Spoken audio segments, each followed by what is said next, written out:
She was left clinging for life in the middle of a busy intersection back in September after being hit by an alleged drunk driver. And although much of that violent incident is a blur, one simple act of kindness remains a clear memory for a Clarksville student. New at 6, Chris Conti shows us how her wish to say a simple thank you was not easy.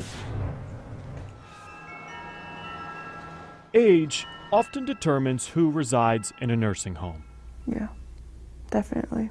Francesca Cateranzano's admittance, though, I'm almost numb. was far different. I looked straight at the intersection, and all of a sudden I see this car coming at us very fast. Francesca and her husband Stephen were on their motorcycle crossing Memorial Drive in Clarksville last month, holding on to the love of her life when his life ended. His official time of death was, I think, 11:50 p.m. on the 27th of September.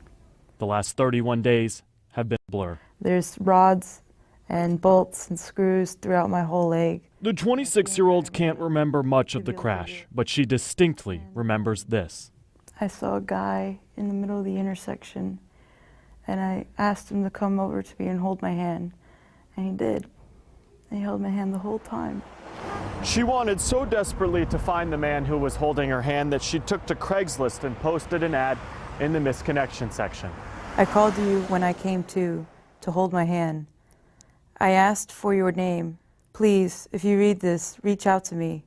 Your words help me stay alive. It was a long shot for sure, but less than 24 hours later, a response. A friend of his checks Craigslist, and he had told his friend about that night and said, hey, I think she's looking for you. So he emailed me back.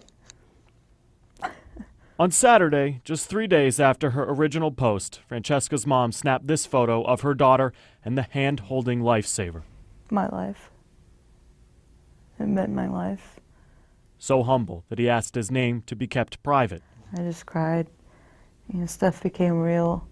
Stuff started making sense and coming back to me. A missed connection that is missing no more. You know, I like to believe that there's good people in the world, and this just totally made it that much greater. What a great story. That was Chris Conti reporting. The man who hit Francesca and her husband, Jonathan Olson, is facing a long list of charges, including vehicular homicide and DUA. Francesca told us she plans on staying in touch with that Good Samaritan who held her hand.